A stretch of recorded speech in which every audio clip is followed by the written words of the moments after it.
అన్నం వేస్ట్ చేస్తున్నారా? ఇంట్లో ఎంతమంది ఉన్నారో ఎంత తింటారో ఆ మాత్రం లెక్క తెలీదా? ప్రతిరోజు ఇలాంటి మాటలు ఎప్పుడో ఒకసారి మనందరం అనిపించుకుంటూనే ఉంటాం కదా. అయితే మిగిలిపోయిన అన్నాన్ని వేస్ట్ చేయకుండా మంచి రెసిపీ చూపిస్తానంటున్నారు రమగారు. మరి ఆ రెసిపీ ఏంటో ఒకసారి చూసేద్దాం. రమగారు, ఈ మాటలు మీరు ఎప్పుడైనా పడ్డారా? ఎలా కుదురుతుంది? వండేస్తాము, పిల్లలు తినరు లేదా పెద్దవాళ్ళు తినరు, ఎక్కడికో వెళ్తారు, మనకే ఆ పూట తినబుద్ధి కాదు, అన్నం మిగలదు. ఇన్నేళ్ల సంసారంలో ఖచ్చితంగా పడే ఉంటాయి. అది తప్పదు. అయితే ఏం చేస్తాం, మామూలుగా మనం దద్దోజనం చేసుకుంటాం, పొద్దుటి సాయంత్రానికి పులిహోర చేసుకుంటాం, టమాటా రైస్ లాంటివి చేసేయచ్చు, పుదీనా రైస్ చేసి తాలింపు వేసేసుకుంటాం సింపుల్గా, తిరమాత వేస్తాం లేదా పెరుగు కలిపేసి దద్దోజనం చేస్తాం. అవునవును. అయితే కొంచెం ఇంట్రెస్టింగ్గా పకోడీలు అలాంటివి కూడా చేసుకోవచ్చు. మిగిలిపోయిన అన్నంతో వడియాలు కూడా పెట్టచ్చు. ఇదివరకు ఒకసారి చెప్పాం. అవును, ఎక్కువ అన్నం మిగిలిపోతే ఆ పని చేయొచ్చు. అయితే ఇప్పుడు శీతాకాలం కదా, సాయంకాలం తినడానికి లేదా మార్నింగ్ స్నాక్, మార్నింగ్ బ్రేక్ఫాస్ట్గా కూడా ఇది రాత్రిపూట భోజనంగా మాత్రం భావించొద్దు. రాత్రులు 9ంటికి మనం డిన్నర్ బదులు ఈ పకోడీలు తిందామని అనుకోవద్దు. అన్నంతో చేసేవి ఏంటంటే కొంచెం బాగుంటాయి, శనగపిండి అవి కలుపుతాం కాబట్టి ఈవినింగ్ స్నాక్ 5 గంటలకు పిల్లలకు తినడానికి పెట్టచ్చు. మధ్యాహ్నం వండేము, రాత్రికి మనం ఎక్కడికైనా డిన్నర్కి వెళ్తాము, అన్నం మిగిలిపోయింది, దీంతో ఏం చేయాలి? ఇప్పుడు పులుసన్నం దద్దోజనం కలుపుతారంటే ఎవరు తినరు, పకోడీలు వేస్తామంటే తింటారు. అవును, అది చేస్తూ తెలియని కూడా తెలియదేమో. అవును, అన్నం అని మనం చెప్పకూడదు. లెఫ్ట్ ఓవర్ రైస్ తోటి మనం చాలా రెసిపీలు అందరికీ తెలుసు. అవును, పకోడీలు కూడా కొంతమందికి తెలుసుంటాయి. ఈజీగా సింపుల్గా ఎలా చేసుకోవాలో చూద్దాం. ఒకసారి ఈజీగా సింపుల్గా మీ ప్రాసెస్ చెప్పండి. ఏముంది, అన్నం మిగిలిపోతే సుమారుగా 1 కప్పు, అంటే ఒక మనిషికి ఒక పులుసుకి పెరుగుకి సరిపోయేంత అన్నం ఉంటే సరిపోతుంది. ఆ మాత్రం రైస్ ఉంటే దాంట్లో ఒక అన్ని ఉల్లిపాయలు, కాసిన పచ్చిమిరపకాయలు లేదా అల్లం పచ్చిమిర్చి పేస్ట్ కానీ, కొంచెం కారం, ఒక చిటికెడు పసుపు, కాస్త కొత్తిమీర, తర్వాత ఉల్లిపాయలు వేసి గట్టిగా పిసికిస్తే దాంట్లో ఏం చేయాలంటే కొంచెం శనగపిండి, కొద్దిగా బియ్యపిండి. శనగపిండి బైండింగ్ కోసం, బియ్యపిండి క్రిస్ప్గా రావడం కోసం, కరకరలాడుతూ రావాలి కదా, మెత్తగా ఉంటే బాగుండదు. ఒక ఇంత అన్నానికి సరిపోతుంది. వరుసగా శనగపిండి వేసి చూపిద్దాం కదా, వేస్తూ చూపిద్దాం తప్పకుండా. ఇది సుమారుగా 1 కప్పు రైస్ అనుకోండి. చూడండి,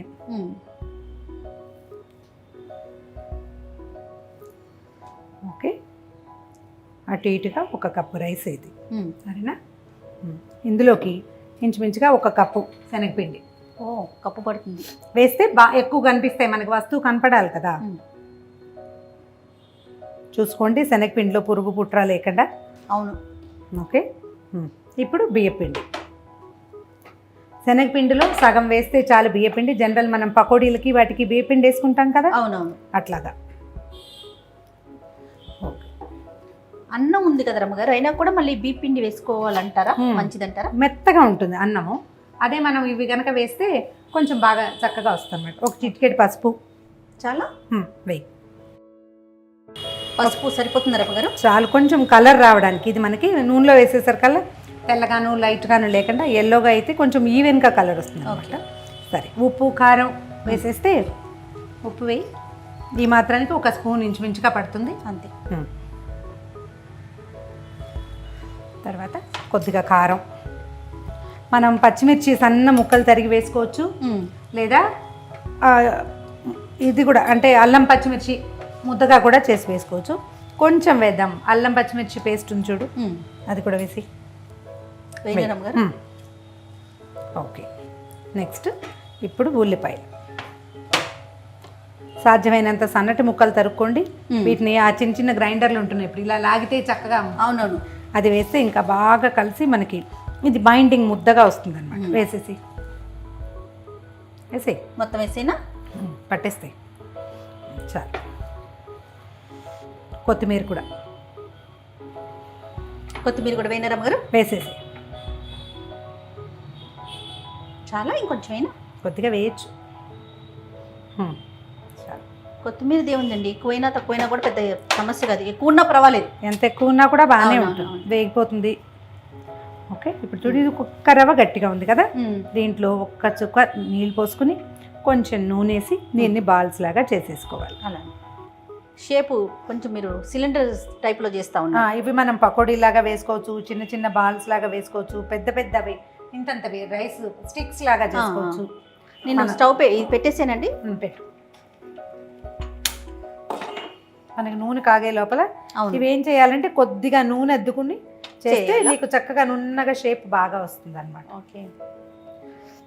దీనికి ఏంటంటే జయ, ఇలాంటివి చేసుకునేటప్పుడు ఇది లెఫ్ట్ ఓవర్ రైస్తో చేస్తాం. అవునవును. ఈ నూనెని మళ్ళీ వాడే ఆలోచన చేయొద్దు. దీనికి ఈజీ మెథడ్ అంటే మనం ప్రాక్టికల్ ప్లాన్ ఏంటంటే, మనం ఈ వారంలో గారెలో వడలో చేసాం, ఆ కాగిన నూనె అట్టు ఉంటుంది కదా, అంటే రెండోసారి వాడుకోవడానికి మనం ఇలాంటివి చేసుకునేటప్పుడు వాడేసుకోవాలి. ఇప్పుడు పల్లీలు, ఈ మన పునుగులు కానీ, పకోడీలు కానీ, గారెలు కానీ ఏదో ఒకటి, వాటికి ఈ లెఫ్ట్ ఓవర్ రైస్ తోటి ఇట్లా చేసుకునేవి సింపుల్గా ఈజీ రెసిపీస్, వాటికి ఏంటంటే యూజ్డ్ నూనె పెట్టేసుకోండి. ఈ నూనెని మళ్ళీ వాడే ఆలోచన చెయ్యదు. ఒక 2 సార్లకి వాడేలాగా ఉంచుకోవచ్చు, అంతేనా? 2 సార్లు అయితే సరే, ఇది రెండోసారి పదార్థంగా పెట్టుకోవాలి. రమగారు పిల్లలు తింటారంటారు, చేసాక చూడు. అవునా? అసలు ఇది మనం దేంతో చేసామో అనేది తెలియదు. ఇందులో ఉన్న శనగపిండి, ఈ ఉల్లిపాయలు ఇవన్నీ కలిసి అసలు అది రైస్ అనే మాట వాళ్ళకి తెలియని కూడా తెలియదు. దీంట్లో ఇంకా ఫుడ్ కలర్స్ అవి వేసి దీన్ని అందంగా చేస్తారు. చైనీస్లు వాళ్ళైతే రైస్ బాల్స్ అనేది చాలా ఫేవరెట్ డిష్గా ఉంటుంది. అవును, పిల్లలకి ఈ టేస్ట్ ఎలా తెలుస్తుంది, ఆ టేస్ట్ ఎలా తెలుస్తుంది అనుకుంటాం. మనం ఇంట్లో ఇది చెయ్యం కదా అనుకుంటాం రమ్మగారు. కొంచెం పెరిగినాక వాళ్ళకి అన్ని టేస్టులు, రకరకాల టేస్టులు బయట ఫ్రెండ్స్ ద్వారానో లేకపోతే బయట షాప్స్ ఉన్నాయి కదా, చూసేస్తూ ఉంటారు. మన ఇంట్లో బెండకాయ పులుసు తిండు పిల్లడు, అస్సలు బెండకాయ ముట్టుకోడు. ఫ్రెండ్స్ బాక్సుల నుంచి బెండకాయ ఫ్రై చేసుకుని తింటాడు. తర్వాత ఎప్పుడో చెప్తాడు కూడా వాళ్ళు ఫ్రై బాగా చేస్తారు. పిల్లలకి కొత్త టేస్ట్ ఎలా తెలిసిందే అని అనుకోకూడదు. 2-3 క్లాసుల తర్వాత పిల్లలు ప్రపంచాన్ని మన దగ్గర నుంచి చూసేది కొంత అయితే, మిగిలిందంతా బయట నుంచే నేర్చుకుంటారు. ఒక 2-3 క్లాసులు చాలు, అంతే. నెక్స్ట్ మా ఫ్రెండ్ ఇది తీసుకొచ్చింది, అది తీసుకొచ్చింది అని చెప్పి వెరైటీలన్నీ చెప్పేస్తూ ఉంటారు. పోసేనా ఆయిల్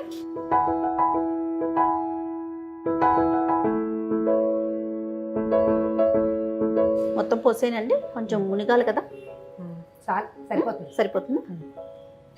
మనం ఏం ఆలోచిస్తాం సాధారణంగా, ఆయిల్ అనేసరికి ఈ ఆయిల్ మళ్ళీ ఏం చేయాలి, మళ్ళీ వాడాలంటే ఇబ్బంది అనిపిస్తుంది.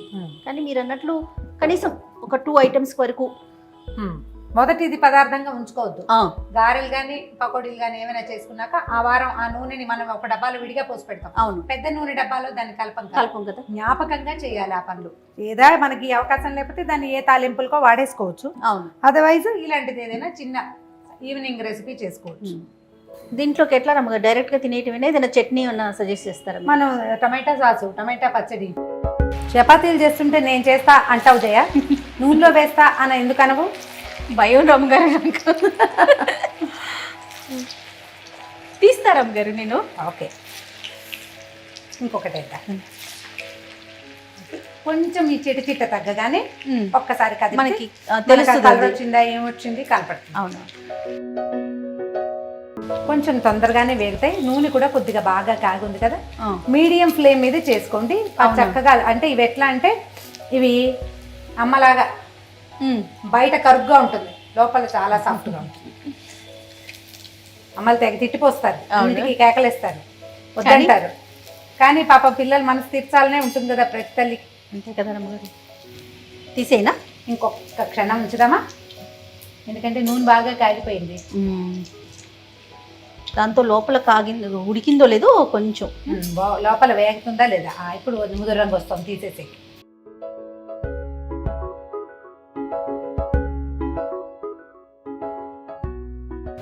టిష్యూ వేసి దాంట్లోకి తీసుకోండి. పెద్ద ఆయిల్ పీల్చవి ఇవి. అవునండి, లేదు కొంచెం ఎక్కువై పడతాయి రమ్మగారు, చూడండి. ఈసారి వేసేద్దాం ఎక్కువ, ఇందాక ఫస్ట్ టైం నేను వేయలేదు. అవును,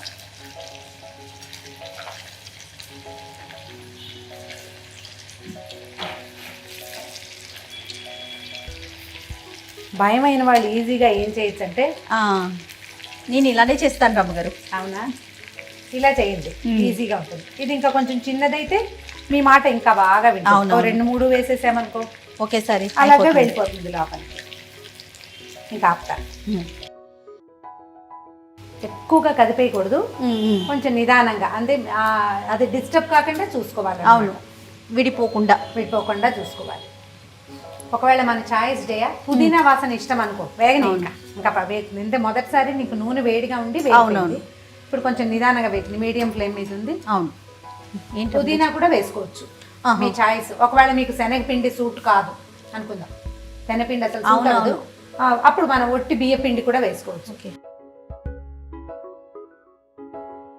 స్టవ్ అయిపోయినాయి.